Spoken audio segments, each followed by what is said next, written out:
So I've mixed the Martha Stewart deep sea blue acrylic paint with water. Oh, and by the way, this has already been soaking in just a plain hottest tap water I could get beforehand for about 30 minutes just to ensure that everything was completely soaked. After the 30 minutes, it was wrung out for all the extra water. Like I said, I mixed the deep sea with just enough water in the container to thoroughly mix it. It is an acrylic paint with a satin finish, but doing a dye on an acrylic yarn, I'm not sure that satin finish is really going to matter, since this acrylic is usually meant for painting wood or canvas or, stuff of that nature. Alright, let me get this flipped over. So, we're still just soaking it down.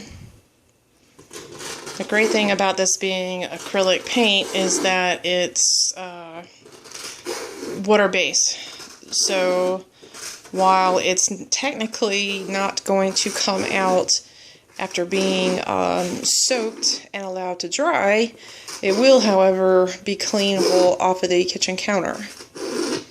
So yeah, I know I'm probably wasting some time here, but I just want to make sure that I'm getting all of the acrylic paint out of my little chef's bottle and onto my acrylic yarn. Oh yes, by the way, this is value yarn. I believe the cost was $2 and some odd change for a skein of 100% acrylic yarn from Michaels.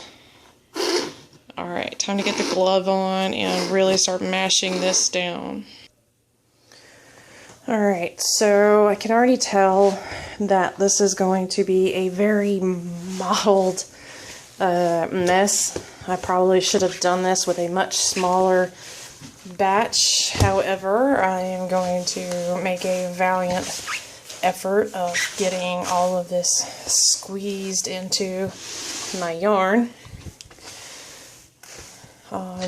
And as the online tutorials show, this will indeed be crunchy after it's been allowed to dry. I mean, after all, that is acrylic paint. But after it has dried, then you basically wet it down, and some people have even suggested using something of a fabric softener in the mix. And well, hey, so my phone now has acrylic paint on it.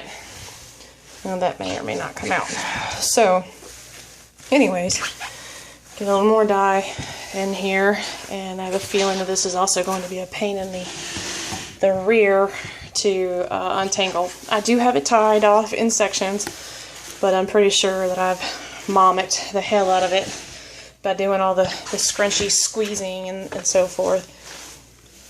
Now, like I said, this the bottle says it's called Deep Sea, and they do say that it will be much lighter than what you see in the bottle, so everybody does recommend that you use a much darker than anticipated, or much darker than desired paint color.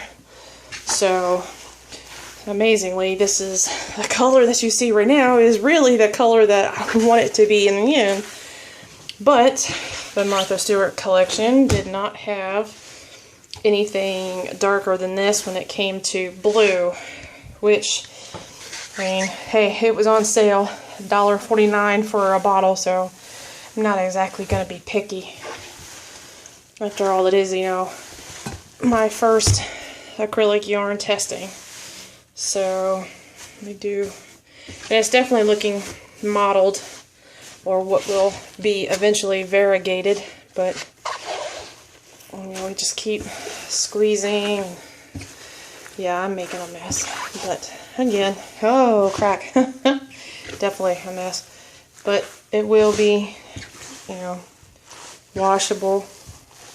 A bit of soap and water, and we should be good.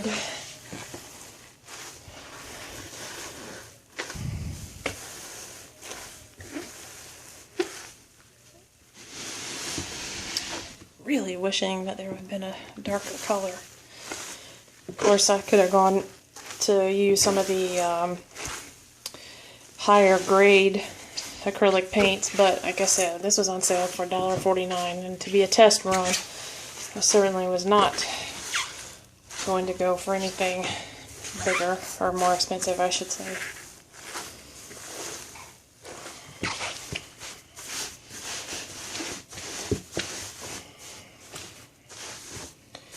Yep, this is going to be a mess, but alright, well, we're going to let this sit, see how it turns out.